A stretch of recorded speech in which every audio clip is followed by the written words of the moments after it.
मैं सीधे कपिल श्रीवास्तव जी के पास चलता हूं। कपिल जी, जब समाजवादी पार्टी की सरकार के सामने मसला आया था तो आपने सिरे से इसको खारिज कर दिया था। आपके अधिकारी कहते रहे ऐसा कुछ हुआ नहीं, लेकिन बाद में एनएचआरसी की रिपोर्ट आई जिसमें यह माना गया और दिखाया गया कि देखिए इतने सैकड़ों परिवार यहां से 300 से ज्यादा विस्थापित हुए हैं और आज उन्हीं में से एक के घर योगी आदित्यनाथ जी पहुंचे हैं। क्या यह आपके समय में कानून और व्यवस्था पर सवाल नहीं खड़ा करता?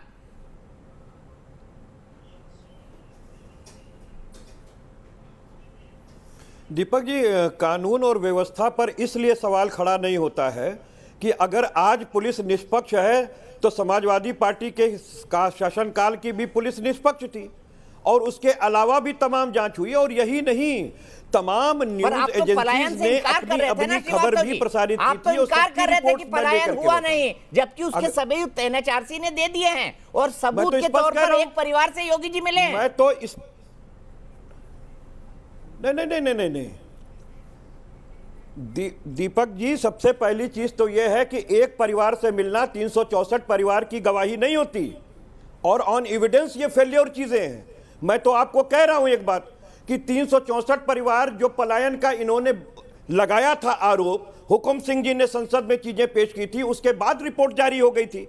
और यही नहीं, जो संसदीय इलेक्शन सीट के मतदाता पहचान पत्र के अंदर 116 नंबर का मकान था जैन साहब का, उसको इन्होंने कोट किया था और उस पर जाने के बाद पता चला कि जैन साहब तो वहीं बैठे हुए हैं और उन्होंने बताया कि दिल्ली के अंदर हम अपने व्यवसाय के लिए गए हुए हैं। और वही नहीं, हिंदुस्तान टाइम्स की रिपोर्ट है कि उन्होंने 116 परिवारों के अंदर जाकर के पता किया तो पता चला कि वो लोग अपने रोजी रोजगार के चक्कर में बहुत पहले ही जा चुके हैं। और जी न्यूज का ये आरोप था कि 364 परिवारों ने पलायन किया है।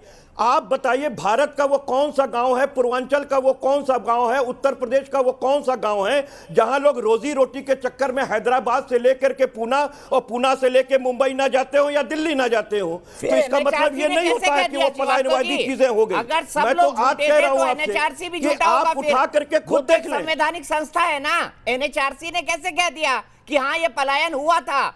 वो परिवार क्यों मिल गए जो पलायन करके गए थे? देखिए, अगर एक, चलिए आपने माना एक परिवार गया है, अगर एक परिवार भी कानून और व्यवस्था के चलते पलायन करता है, राज्य सरकार की गलती के चलते पलायन करता है, तो ये आपकी सरकार की विफलता थी और ये आपके सरकार की विफलता है जो 2016 में थी प्रदेश के अंदर। अरे दीपक जी, एक चीज हमेशा जानिए कि विफलता सिर्फ एक कारण पे ही निर्भर नहीं करती है।